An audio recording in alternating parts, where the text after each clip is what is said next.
Hello, हाय, नमस्कार. मी श्रद्धा किशोर पाटील पुन्हा एकदा माझ्या नवीन ब्लॉगमध्ये आपणा सर्वांचं मनापासून स्वागत करते.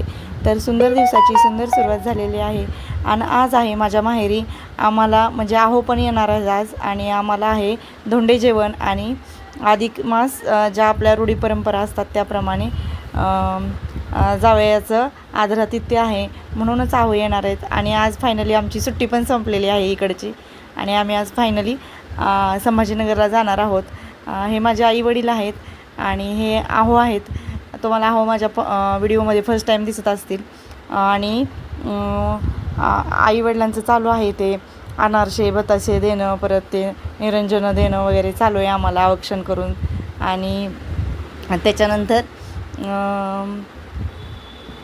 ही आई आहे माझी जी की माझी ओटी भरती आहे. तसं तर माझं लग्नानंतरचा हा चौथा धोंडा आहे. पण आल्यापासून जवळजवळ 15 दिवस मी राहिली यावेळेस. तर आल्यापासून बऱ्याचदा धोंड पोळ्या झाल्या पण आहोंना सुट्टी नव्हती. मग आज फायनली आहो आम्हाला घ्यायला आले आणि त्याच्यानंतर तसं ह्यांना येणं होत नाही कारण सुट्टी नसते आणि सुट्टी जरी मिळाली तरी दूर असल्यामुळं एका दिवसात येणं जाणं होत नाही, त्याच्यामुळं शक्यतो येत नाही. पण ह्यावेळी जरा ह्या सर्वांनीच फोर्स केला ह्यांना, त्यामुळं आले. इथं कार्तिक झोपलेला आहे बघा, TV बघत बघत झोपलेला आहे. ही आहे माझी बहिणी शुभांगी. आणि आईनं ओटी भरून घेतल्यानंतर शुभांगीने पण ज्या वाणासाठी वस्तू आम्हाला देण्यासाठी आणल्या होत्या त्या देऊन घेतल्या, औक्षण करून घेतलं आमचं.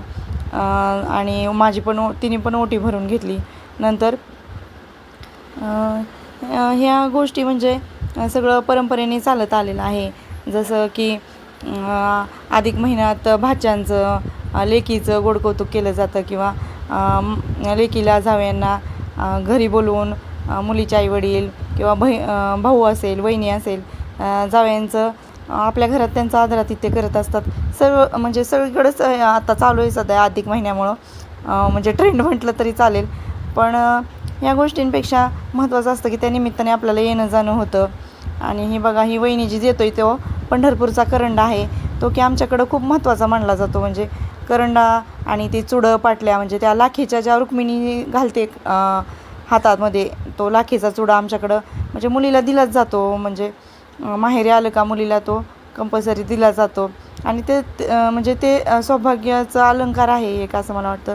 आणि हा आहे माझा भाऊ आणि वहिनी जे की आहोंना आणि मला ते जे तांब्याची भांडी आणली होती ते देत आहेत. तसं तर म्हणजे असं काही नाही की दिलंच पाहिजे घेतलंच पाहिजे, पण आहे एक परंपरा म्हणून ठीक आहे. आणि मला एकटाच भाऊ असल्यामुळं मग आई वडील आणि यांनी म्हणजे सगळं केलं.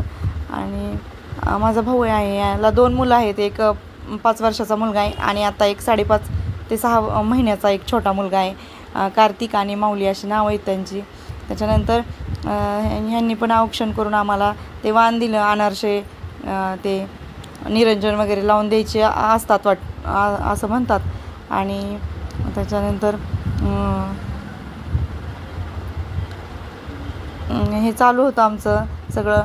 आणि आरवचे पण मामानी आणि मामींनी पाय धुवून त्याला पण आहेर दिला. तो व्हिडिओ मी टाकलेला आहे माझ्या मिनी ब्लॉगमध्ये, तर तो तुम्ही नक्की पहा. आणि हे जे मी आडवे व्हिडिओ असतात ते आडवे मोबाईल असा आडवा पकडूनच पाहिजे असतात. आणि त्याच्यानंतर वहिनीने मला जे वाणाच वस्तू आणल्या होत्या ते अलंकार दिले.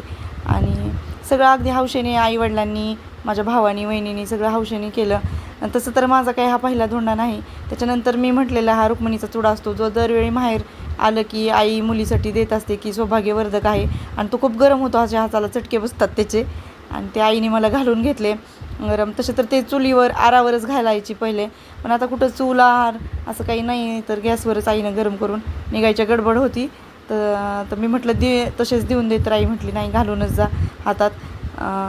आणि हे शुभ मानलं जातं आमच्याकडं सवाष्णींसाठी हे चुडे. आणि ह्याच्या मागं एक पाटली पण असते, ती रुक्मिणीचा चुडा म्हणून आमच्याकडं. लाखीची बांगडी काही ठिकाणी म्हणतात तिला, आणि रुक्मिणीचा चुडा पण म्हणतात, जो की संक्रांतीला, वटपौर्णिमेला अगदी आवर्जून आमच्याकडं घातला जातो.